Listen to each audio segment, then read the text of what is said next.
good afternoon. Today we have a different talk show. Okay, there's Amanda. She's a IU student from Bloomington campus and a journalism major. So she would like to interview to the Burmese friends because she is doing the research about Burma. Right? Yeah. So it means this talk show, I'm not an interviewer, I'm not a moderator.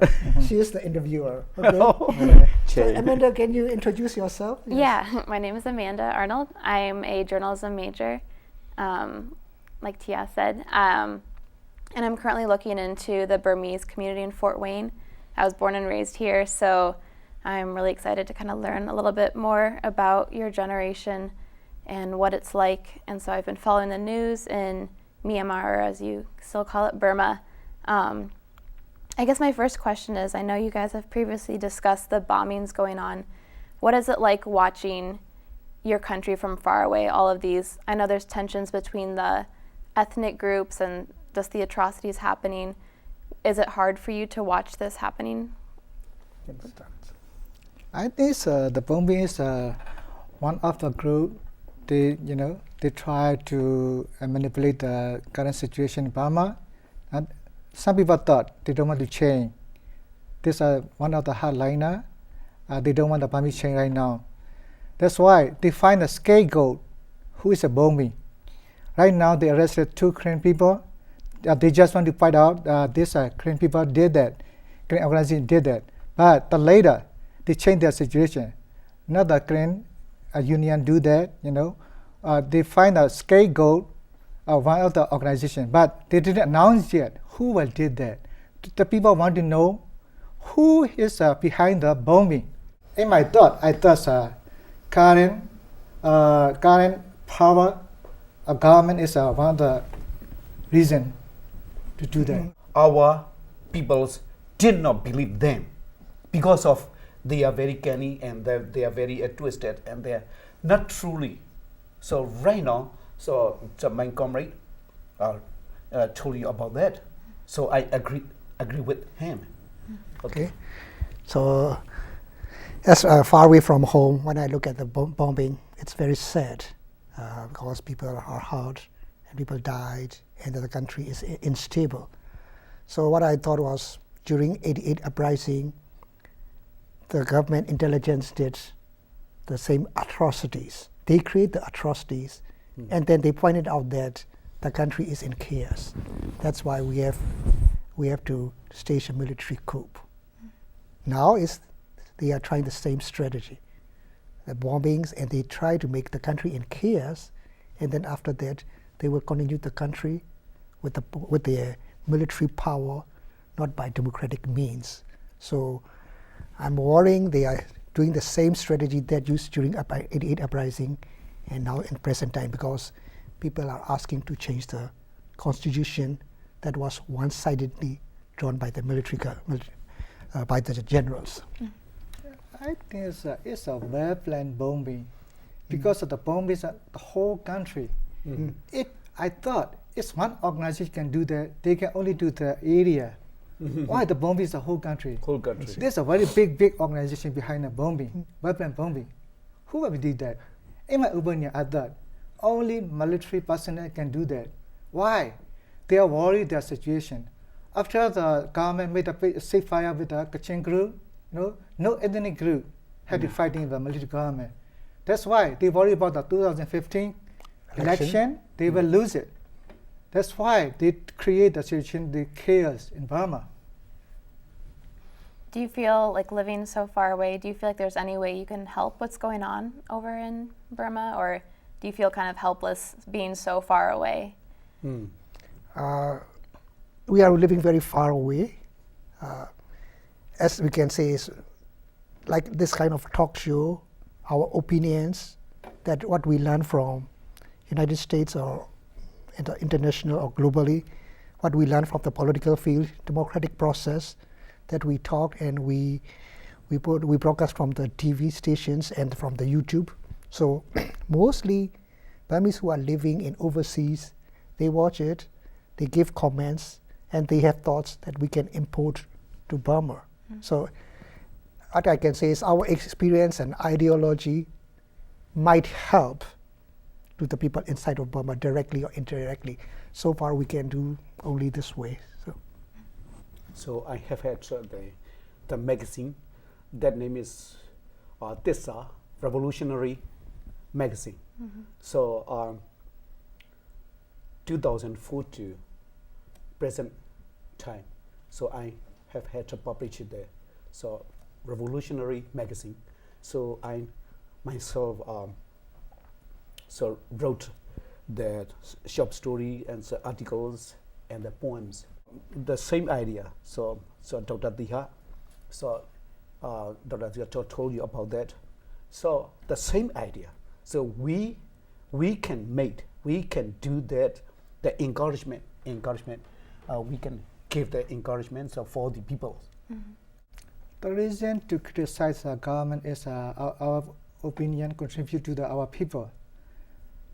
Right now, the world community, the world leader, the world politician thought Burma is change, Myanmar is change. In my opinion, this is not really change. They're fake change. Because they give a little open window for the public and for the politician in Burma, but they close the other window. But the voice thought Burma is really change, not really change, because of the constitution dialogue is not easy. Our national leader, Aung San Suu Kyi, is a minority leader. And the minority leader cannot change the constitution in the People Hluttaw, in the assembly, people assembly. That is not easy job. That's why I thought one of our ethnic group, they fight in the borderline about 40 years, 50 years. Only reason they can change the constitution. Because, they were asked military personnel, try to create a national army. Right now, military army, dictatorship army right now. A reason want to change the constitution. But all the Burmese activists, they thought only constitution change need for Burma. I thought this is not enough. They change the whole thing. It need to be military reform. It's one of the reasons to change Burma. I agree with that. Excuse me. Because if there is a problem, we need to remove the cause, right? The main cause. So what is going on is the military, they want to influence and take the power, excuse me, of the country, for the executive power plus the army, and then also the business fields. Like if you have the weapons, you control the business field, and then the executive power of the country, it means they have absolute power and they are like a mafia gang, So the first thing is we need to change the policy of the army, same as in the democratic system. The president is commander-in-chief. So the joint chief of staffs and other generals from Army, Navy, Air Force, and Marines are under that joint chief of staffs. So it's all are under the civilian Secretary of Defense, right? Yes. So in Burma, that is very different. The Army Chief of Staff is quite outside of the government. He is more powerful, and then he not follow the order of the Minister of Defense. So it's the democratic government is one way, and the Army Chief of Staff is one way. So it's totally different. So we need to change that. So. Yeah. I know Burma's been opening up a little bit more recently. Do you feel that it's become more democratic, or do you think the conditions over there are still, they haven't changed enough? It's need a long time to change Burmese right now. I will tell you, they open just one window or two windows, because about 100 windows stay closed. Right now they made the free to open the publishing the book, like the television video. But right now, behind them, they try to control, a lot of the press conference or like the Article 18. People want to assembly. They can allow the people to assembly. That's why. Burmese change this. I think so. A lot of time to need to be changed. Can you remember the peoples who are in oppress the military group? So always against the military dictatorship. That is a very right now stronger and stronger because of the farmers against the military group, for their farm. So they lost the farm, they lost the facility. How to do that? That is a very, very bitter problem for them and for the country. So they try hard to against all. They trying to make the fighting. So so physically and mentally fighting. So to the military group, and then so other workers who are in the factories. So they against the owner and the government. So I think so we will account that fighting. So last month I accounted that fighting is at least 10 times. So I just back from Burma last March and back in March. So what I see was there's a changing. People are happy. I mean, it's because they've been very under tight control of military powers. Now, after they lose a little grip, people saw that there's opportunity and they are happy. But one thing is, I saw that their changes are very superficial. So we are living in the United States with a democratic system. From that point of view, recent changes in Burma are just superficial change and not going to the right direction yet. What the army did is they still influence in the political field. The army is in their hands, and then they give a little window for the civilian side. And then that little window, the opposition democratic forces join, and they have no right to change the process because they are very minority in the parliament, also in the outside of parliament too, because the economy and the army, the military is under control by the generals still yes, yet. right. So the other superficial changes are made. So it's very, very long way to go. So Do you see, because when you were like in 1988 and all of the uprisings were happening, you obviously were really passionate. Do you see the young people today, the university students and the graduates, also being angry with the current situation and kind of having that same freedom fighter spirit, or do you think they're not as passionate as you were, say, 20 years ago? So This unpredictable situation in Burma, because of the sometimes political situation changed by students, sometimes changed by farmers, sometimes changed by labor. Right now, situation the labor and farmer situation is very bad. This on the other side. That's why I told you, it can be in Burmese like the 1988, anytime, anywhere, any situation. I thought this Burmese government now they give a change. A change is they allowing the people to some opportunity, but they don't give up their power. This don't really change.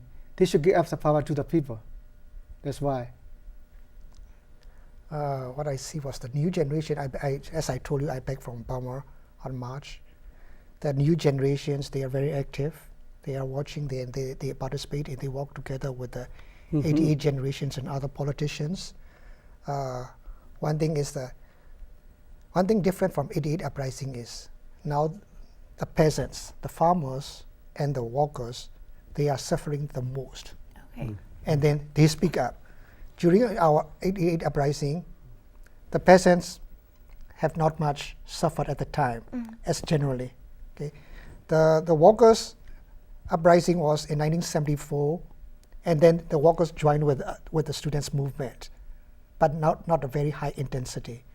But here is the difference is peasants and workers are very active, and they are the suffer the most. So if we focus on the farmers and laborers, and if we supported the new generation of politicians, supported for their rights, there will be uprising. If the same time, if all together work together, we can get rid of the military dictatorship system. Otherwise, the situation is different from 88 uprising, because in Burma, about the majority are farmers. If the activists and politicians motivate the whole country, all the farmers, we can get rid of the dictatorship. That's what I'm saying. Yeah. Do you think if the ethnic minorities if there were to be fewer tensions among all of them, do you think that it'd be easier for Burma to move toward a democracy? Do you think all of those tensions make it more difficult for the country to achieve that?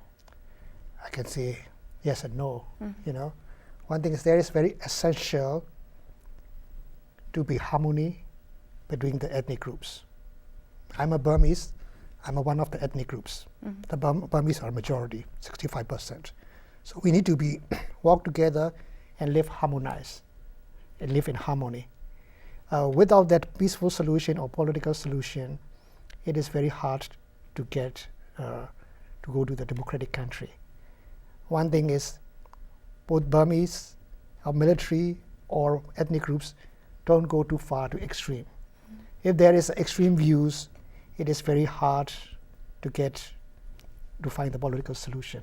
So don't go to extreme. Let's work together and let's build the country together. Any more questions?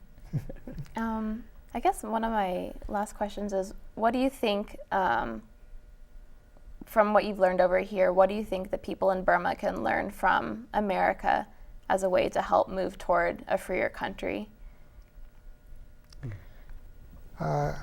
One thing is, one of my friends arrived in the United States last month and he went back. What he told in our talk show is, when we thought in Burma was like America is like a heaven, you know, so everything is good, so everything is great. So when he arrived here, he said, I'm so pity for you guys because we have to work very hard, you know, and we're very stressful and work very hard, and we are looking for the time to go to bed and sleep and for the family time, you know. So we work for our family, for our community, plus we support the people inside of Burma. So he said, so pity for us. But one thing is what I learned from here is this country became #1 country in the world. Because why? People work very hard. It's very competitive, globally very competitive, and it's worked very hard. That's why it became #1 country in the world. If my country want to change to democratic country and enter into the international standards, we all need to work, Burmese all need to work very hard, get rid of some traditional, norms and culture.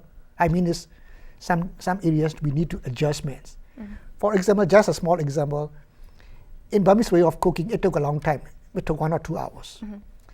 Here, when during weekdays, we have no time to cook. We just eat the microwave dinner and just fry it and go. You know, just 15 or 20 minutes cooking and eat and go. Otherwise, we have no time to cook. Only we cook during weekends. So, if my country changed to in a democratic country into the international standards, even the cooking system, at weekdays, cook 10 to 15 minutes and go and eat whatever you like it or not. But weekends you can cook about 2 or 3 hours, it doesn't matter. I mean, this is a very just small example. So we need to transform, we need to change some part of our culture to become the world standard, international level country. Do you have any idea? I think Burmese didn't see the war many years. They don't know about the development. What other country is developing? We live under the propaganda of the military dictatorship, you know, like the socialism, very long time. Even us. Right now, we are in the United States. We see a lot of things. We know a lot of things. Right? We need to be changed in Burma. We have to make the copy of the good thing, you know, from other country.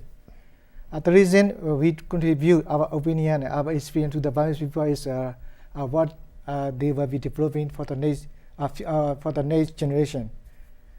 Because of if Burmese didn't find the knowledge from outside the world, Burmese is still living under dictatorship for a long time again. Other country support their military group. So not people, not the people. So not for people. So that is right now. So we need to watch. We need to see that who is a supported people, who is that really need to their life improvement. So we need to see. So right now, I'm very confused. So I cannot decide. Okay. So that's the end part. So let me ask a question to you Okay. as a moderator. Okay. Okay. So you are a journalism student, and then you're interested about Burma, and you did a research, and you met with many Burmese people in Fort Wayne. So what do you think? What you learned from you interview the people from Burma, right? Mostly ex-activists. So what you think, and what do you think about Burma? After you talk with the Burmese? So I guess one of my main things I've learned is it's really incredible to know how the Burmese are so involved with the community here, and how you all watch the news and seem to be almost more informed of what's going on in the world and like American rights and our Constitution. I feel like you've come to our country and you've really embraced it. Not all parts of it, but that you have made it a point to inform yourselves, and it's refreshing to know that there are people out there that are still appreciative of what this country has to offer, when so many of the youth today, they watch TV and they know they live in America, but they don't appreciate the democracy that exists here. And that's been really great, and I've had a really fun time getting to know everyone. Everyone's really funny and nice, and it's been really fun. okay. Thank you very much, and thanks for interesting in to the research about Burma, and good luck to become a journalist, Yeah, of course. a great journalist. Thank you, guys. Okay. Okay. Thank you very much.